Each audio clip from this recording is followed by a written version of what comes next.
सासू माँ की नई सहेली। प्रिया किचन में चाय बना रही होती है और सुमन ड्राइंग रूम में बैठकर मजे से टीवी देख रही होती है। तभी दरवाजे की घंटी बजती है। प्रिया, जरा देखना तो कौन आया है। देखती हूँ मम्मी जी। प्रिया दरवाजा खोलती है तो सामने पड़ोस वाली विमला आंटी खड़ी होती है। नमस्ते आंटी जी, कैसी हैं आप? मैं तो बिल्कुल ठीक हूँ बेटा, पर तेरी सास को क्या हुआ है? आजकल कहीं दिखती ही नहीं है। जब देखो तब टीवी के आगे जमी रहती है। अंदर तो आइए आंटी। अरे ओ दीपक की अम्मा, कहाँ हो? अरे बिमला, आओ आओ, क्या बात है, बड़े दिन बाद याद आई तुम्हें मेरी। मैं तो हमेशा ही तुम्हें याद करती हूँ, पर तुम ही गायब रहती हो और आजकल तो बाहर भी नहीं आती जाती। तबीयत तो ठीक है ना तुम्हारी? अरे तबीयत को क्या होना है, इस उम्र में तो कुछ ना कुछ लगा ही रहता है। मेरी छोड़ो, तुम ये बताओ कि क्या चल रहा है गली मोहल्ले में। तुम गली मोहल्ले की छोड़ो, चल तो तुम्हारे पड़ोस में रहा है। तुम्हारी नई सहेली आई है। मेरी कौन सी नई सहेली? मैं तो यहाँ बस तुमसे बातचीत कर लेती हूँ या फिर बाजू वाली शर्मा की बहू से दो चार बातें कर लेती हूँ। इसीलिए तो कहा कि तेरी नई सहेली आई है। अब कोई पड़ोस में आया है तो बात तो होनी ही है।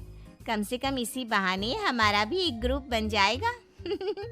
फिर सब मिलकर अपनी बहुओं की शिकायतें किया करेंगे। दोनों हंसने लगते हैं। तभी प्रिया चाय लेकर आती है और सामने टेबल पर रख देती है। दोनों चाय पीती हैं और बातें करते हैं। चलो मैं चलती हूँ, अब कल मिलते हैं। राम राम। अगले दिन प्रिया किचन में कुछ काम कर रही होती है और सुमन आराम से सोफे पर बैठकर मटर छिल रही होती है। तभी डोरबेल बजती है। प्रिया दरवाजा खोलती है तो सामने उनकी नई पड़ोसन खड़ी होती है। जी, आप कौन? मैंने पहचाना नहीं। नमस्ते बेटा, मैं शारदा, आपके बगल वाले घर में अभी 2-4 दिन पहले ही शिफ्ट हुए हैं। ओह अच्छा। नमस्ते आंटी, अंदर आइए ना आप। देखिए तो मम्मी जी, आज कौन आया है। इतना कहकर प्रिया किचन में चाय बनाने चली जाती है। नई पड़ोसन को घर पे देखकर सुमन थोड़ा हैरान हो जाती है। नमस्ते बहन जी, मैं शारदा, आपकी नई पड़ोसन। अच्छा, आप हैं हमारी नई पड़ोसन। आइए आइए, और बताइए कैसी हैं आप? जी बिल्कुल ठीक हूँ। वो दरअसल घर पर छोटी सी पूजा रखवाई थी, बस उसी का प्रसाद देने चली आई। सोचा इसी बहाने नए पड़ोसियों से भी मुलाकात हो जाएगी। ये तो बहुत अच्छा सोचा आपने। सुमन प्रिया को आवाज लगाती है। अरे ओ बहू, जरा चाय पानी का तो आके पूछ लो। ये आजकल की बहुएं भी ना, जब तक बोलो नहीं तब तक कुछ नहीं करेंगी। आई मम्मी जी। प्रिया चाय लेकर आती है। दोनों बैठकर चाय पीती हैं और खूब सारी बातें करती हैं। अच्छा बहन जी, अब मैं चलती हूँ, फिर मिलते हैं। अब तो आना जाना लगा ही रहेगा। शारदा के जाने के बाद प्रिया किचन से बाहर आती है। क्या बात है मम्मी जी, आप दोनों को देखकर तो लगा ही नहीं कि पहली बार मिल रही हो। आप दोनों तो बिल्कुल बिछड़ी हुई सहेलियों की तरह बातें कर रही थी। अरे जब दो औरतें मिल जाती है ना, तो बातें अपने आप ही निकल आती है। अब तू अपने काम पर ध्यान दे, बातों पे नहीं। ऐसे ही कुछ दिन बीत जाते हैं। अब सुमन और शारदा अच्छी सहेलियां बन गई होती हैं। दोनों एक साथ मंदिर जाती, मार्केट जाती और कभी कभी तो विमला भी इनके साथ मिलकर खूब हंसी ठिठोली करती। एक शाम तीनों बैठकर सुमन के घर पर चाय पी रही होती हैं कि तभी बहुत तेज बारिश शुरू हो जाती है। सुमन जोर से प्रिया को आवाज लगाती है। प्रिया, ओ प्रिया, देख कितनी तेज बारिश हो रही है। जाके छत से सारे कपड़े ले आ, नहीं तो सब भीग जाएंगे। सुमन 2 बार आवाज लगाती है लेकिन प्रिया का कोई जवाब नहीं आता।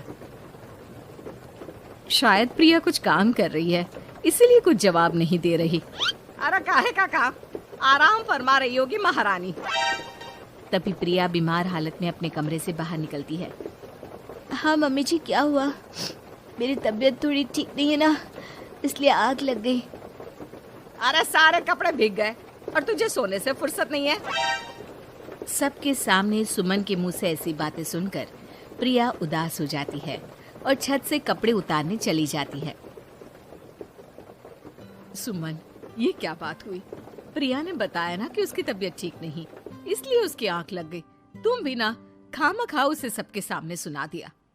अरे आप नहीं जानती शारदा जी, कुछ बहुएं ना बहुत आलसी होती है, घर का एक काम नहीं करना चाहती। ऐसा नहीं है सुमन, तुम्हारी बहू तो बहुत प्यारी है, तुम्हारी सारी बात भी तो मानती है। हाँ सुमन, तुम प्रिया के बारे में ऐसा क्यों सोचती हो? मेरी भी दो बहुएं हैं, लेकिन मैं उन्हें अपनी बेटियों की तरह रखती हूँ। आखिर वो भी तो किसी की बेटियां ही है ना। और अगर तुम ऐसा ही व्यवहार करोगी तो एक दिन प्रिया भी तुम्हारे साथ ऐसा ही बर्ताव करेगी। शारदा और विमला की बातें सुनकर सुमन की तो बोलती बंद हो जाती है। वहीं प्रिया भी बाहर से सारी बातें सुन रही होती है। अरे मैं कोई उसकी दुश्मन थोड़ी ना हूँ, मैं भी उसकी माँ हूँ, लेकिन कभी कभी सास बनना पड़ता है, नहीं तो बहुएं हाथ से निकल जाती है। देखो सुमन, ये सब सोच का फर्क है। अगर तुम ये सोचोगी तो कभी प्रिया को अपनी बेटी नहीं बना पाओगी। इतना कहकर शारदा और विमला वहां से चली जाती हैं और सुमन अकेले बैठकर उनकी बातें सोचने लगती है। अगले दिन प्रिया और दीपक अपने कमरे में बैठकर बात कर रहे होते हैं और सुमन उनके कमरे के बाहर कुछ काम कर रही होती है और उन दोनों की बातें सुन लेती है। दीपक, तुम्हें पता है हमारे पड़ोस में जो शारदा आंटी है ना, बहुत अच्छी हैं। अच्छा, ऐसा क्या हो गया जो तुम्हें वो इतनी अच्छी लगने लग गई? कुछ खास नहीं, बस कल जब मम्मी जी मुझे सबके सामने सुना रही थी तो शारदा आंटी ने मेरा साथ दिया। मैं तो सच में हैरान ही रह गई थी जब उन्होंने मम्मी जी को मुझसे ऐसा बर्ताव करने के लिए मना किया। अच्छा, फिर क्या हुआ? होना क्या था, शारदा आंटी तो मम्मी जी को समझा ही रही थी कि बहू को भी बेटी की तरह ही रखना चाहिए, लेकिन मम्मी जी तो मम्मी जी है ना, उन्हें तो मुझ में हमेशा कमी ही दिखती है। काश मुझे भी शारदा आंटी जैसी सास मिली होती जो मुझे भी अपनी बेटी जैसी समझती। सुमन ये सब सुनकर बहुत उदास हो जाती है और वहां से चली जाती है। प्रिया की बातें सुमन के कानों में बार बार गूंज रही थी। उसे बहुत शर्मिंदगी महसूस हो रही थी कि उसने प्रिया के साथ बहुत गलत किया है। अगले दिन सुमन शारदा और विमला को बुलाती है। क्या बात है सुमन, आज तूने ऐसे अचानक क्यों बुलाया? सब ठीक तो है ना? हाँ, सब ठीक है, तुम दोनों बैठो तो सही। तब तक दीपक और उसके पापा भी आ जाते हैं। प्रिया, तुम भी आ जाओ। क्या हुआ मम्मी जी, आपने बुलाया? हाँ प्रिया बेटा, मैं आज सबके सामने तुमसे माफी मांगना चाहती हूँ। मैंने आज तक तुम्हारे साथ बहुत बुरा व्यवहार किया है, लेकिन तुमने कभी भी मेरे साथ बुरा बर्ताव नहीं किया। मुझे अपनी गलती का एहसास हो गया है, हो सके तो मुझे माफ कर देना। प्रिया अपनी सास की बातें सुनकर हैरान हो जाती है। उसकी आंखों में आंसू आ जाते हैं। प्लीज मम्मी जी, आप मुझसे माफी मत मांगिए, मैं भी आपकी बेटी ही हूँ। वैसे एक थैंक यू तो मेरी नई सहेली को भी बनता है, जिसकी वजह से मुझे मेरी गलती का एहसास हुआ। शारदा बहन, आपका बहुत बहुत शुक्रिया जो आपने मेरी आंखें खोल दी। अरे क्या सुमन, तुम भी ना। तो फिर इसी बात पर चाय और पकोड़े हो जाए? हाँ, क्यों नहीं।